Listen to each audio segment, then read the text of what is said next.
સાચે જ પ્રી મોન્સૂનની કામગીરીમાં ટ્રીમિંગ કર્યું હોત ને તો એમજીવીસીએલને આટલું મોટું નુકસાન ભોગવવાનો વારો ના આવત.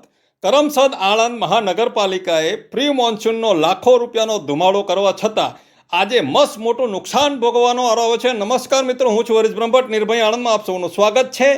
કરમસદ આણંદ મહાનગરપાલિકા ટ્રીમિંગના બહાને ન કાપવાના વૃક્ષોનું નિકંદન કરે છે. જુઓ તો ખરા તેનો આ નમૂનો.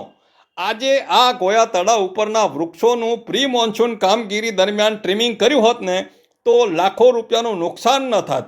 આ નાના નાના વાવાઝોડામાં મૂળ સાથે ઉખડી ગયેલા વૃક્ષો દર્શાવે છે કે મોટી મોટી તોતિંગ ડાળીઓ હવા રોકી ન શકવાથી મૂળમાંથી ઉખડી ગયા, જેના ડાળો વીજળીના તાર સાથે સંઘર્ષમાં આવતાની સાથે જ લોખંડના થાંભલા પણ વળી ગયા અને આજે એમજીવીસીએલને મોટું નુકસાન અને આટલા મોટા સ્ટાફને તાત્કાલિક કામે લગાડવું પડ્યું, જેમાં એમજીવીસીએલનો પૂરો સ્ટાફ ખાવા પીવાનો સમય જોયા વિના જ કામે લાગી ગયા. ધન્યવાદ એમજીવીસીએલના પૂરા સ્ટાફને. પ્રી મોન્સૂનની અંદર ટ્રીમિંગ ક્યાં કર્યું? જ્યાં જરૂર નથી ત્યાં.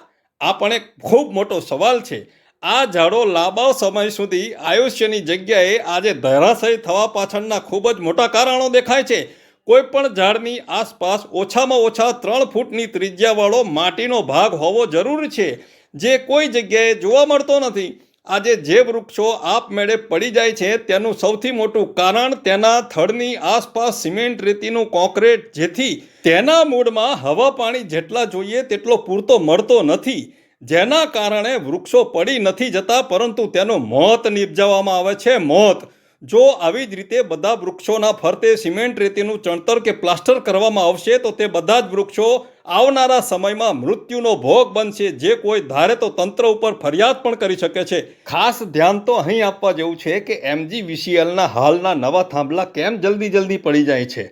હાલમાં જ નાખેલા થાંભલો આપ જોઈ શકો છો કે જે કેવી રીતના લાંબો સમય ટકી શકે.